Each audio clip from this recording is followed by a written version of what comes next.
Hello everyone, welcome back to my channel.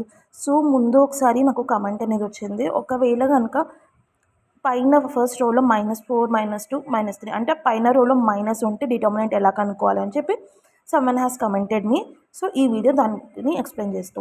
So ఇక్కడ నేను ఏం తీసుకున్నాను, ఏ వాల్యూ -4 -2 -3 2 3 6 1 1 6. ఫస్ట్ ఏంటి ఇది తీసుకోవాలి కాబట్టి -4 అప్పుడు ఏమవుతుంది, ఫస్ట్ కాలం కదా. సో 6 3 18 -6 1 6. ఇప్పుడు మనం ఆల్రెడీ -b కదా, అంటే -2 అప్పుడు +2 అవుతుంది కదా. సో ఇప్పుడు ఏంటి, సెకండ్ ఇవి రెండు కాబట్టి ఫస్ట్ రో 6 2 12 -6. తర్వాత ఏంటి -3. అప్పుడు ఏమవుతుంది, ఫస్ట్ రో థర్డ్ కాలం 2 1 2 -3 1 3.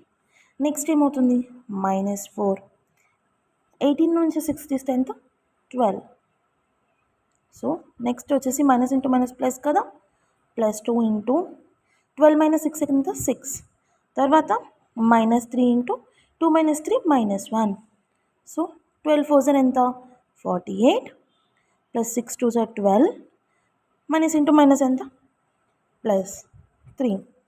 సో -48 +15.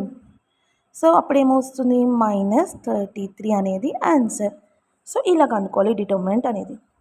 ఇది ఆన్సర్, -33 అనేది ఆన్సర్. ఒకవేళ ఈ వీడియో మీకు నచ్చినట్లయితే లైక్ చేయండి, షేర్ చేయండి, నా ఛానల్ని సబ్స్క్రైబ్ చేయండి. Thank you so much for watching. Thank you.